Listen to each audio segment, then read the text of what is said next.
개인적인 경험을 바탕으로 해외 각국의 운전 문화에 대해 정리해 보았습니다. 가장 충격적인 운전 문화를 경험했던 나라는 인도였습니다. 인도 뉴델리의 국제공항에 밤에 도착하여 미리 대절한 승합차를 타고 호텔까지 가던 때가 기억나는데요.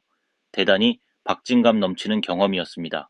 밤이기도 했고, 일단 인도라는 나라가 긴장감이 있었던 데다가 운전 문화가 대단히 난폭했습니다.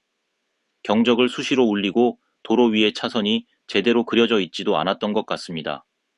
일단 도로 위의 차량들이 대단히 낡은 차량들이 많았고, 대단히 위험하게 역주행하는 자동차도 있었는데, 다들 그런 운전 문화에 익숙한 것인지 대수롭지 않은 것 같았고요. 인도의 운전 문화 중 가장 이색적인 것이 자동차에 백미러를 접어놓거나 아예 떼놓아서 백미러가 없는 차들이 많다는 점이었습니다. 백미러를 접거나 아예 떼어놓는 이유에 대해서 현지인에 물어봤었는데 차들이 가깝게 붙을 때 백미러가 부딪히고 부서지기 때문에 아예 접거나 떼어놓는다는 것이었습니다. 또 한 가지 인도에서 충격적인 부분은 도로 위 또는 도로 주변에 동물이 많다는 것이었습니다. 일단 뉴델리 시내에도 소떼가 마구 돌아다니는데요. 소들이 인도든 차도든 한가롭게 서 있는 경우도 있고 어쩔 때는 소떼가 도로 위를 질주하는 경우도 있었습니다. 많은 분들이 아시는 것처럼 인도는 소고기를 먹지도 않고 소를 약간은 신성시하기 때문에 시골이든 도시에서든 많은 수의 소들을 볼 수가 있습니다.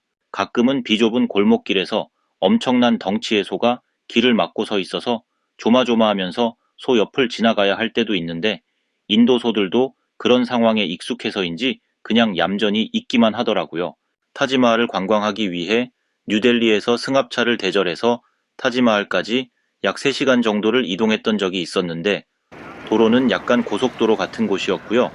그렇다고 한국의 고속도로와 비슷하다고 할 수는 없고 약간 국도 같은 도로였는데요. 그 3시간을 가는 동안 도로변에서 온갖 종류의 동물을 볼 수 있었습니다. 소는 기본이고 코끼리, 낙타, 멧돼지 등 다양한 동물을 볼 수가 있었습니다. 인도 도로변에는 마을도 있지만 그냥 자연 상태 그대로인 곳도 있고 코끼리와 멧돼지는 그렇다 치고 낙타가 인도에 사는지 모르겠지만 낙타도 본 적이 있었습니다. 인도에서 외국인도 렌터카를 빌려 운전할 수는 있지만 인도에서 운전한다는 것은 상당한 용기가 필요할 것 같고 그다지 추천할 만한 일은 아닌 것 같습니다. 두 번째로 운전 문화가 후진적인 나라는 프랑스였습니다. 프랑스는 선진국인데도 불구하고 대단히 난폭한 운전 문화와 주차 문화를 가진 나라였습니다. 아마 혁명의 나라여서일까요?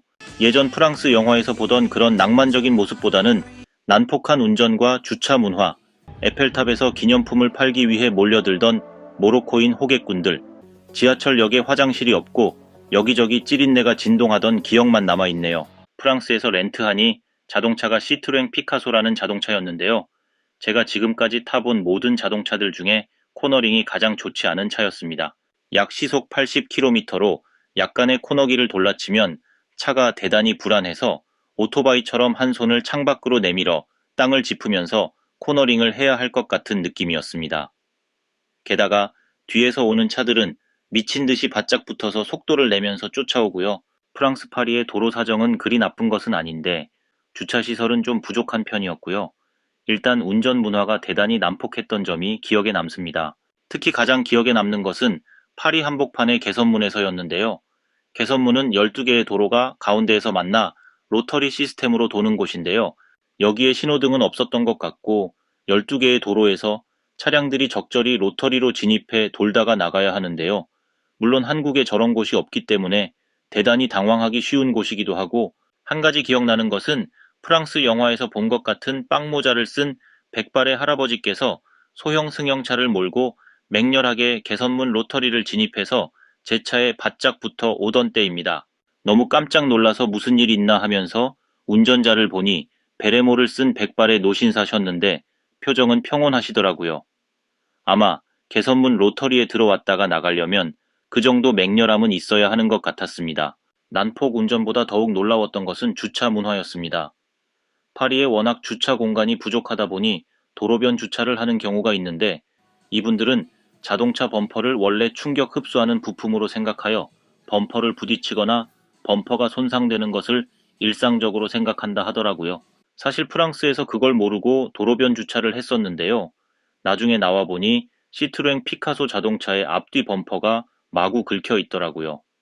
가슴이 철렁 내려앉았는데 나중에 보니 다른 차들이 도로변 주차를 할 때 앞차와 뒷차의 범퍼를 쿵쿵 부딪히면서 주차를 하더라고요. 저 사람 왜 저러지 했는데 프랑스에서는 일상적인 모습 같았습니다. 그리고 실제로 렌터카 반납 시에 조마조마했는데 렌터카 직원도 그걸 그리 대수롭게 생각지 않고 범퍼에 난 상처들을 한번 손으로 만져보기만 하고 반납 받아주더라고요. 만약 한국에서 다른 차에 범퍼 부딪히거나 상처를 내면 사고 난 것으로 보고 보험 접수하거나 수리해 줘야 할 텐데요. 프랑스에서 범퍼는 원래 부딪히고 충격 흡수하는 부분으로 생각하니 다른 나라들과는 너무나 다른 주차 문화였습니다.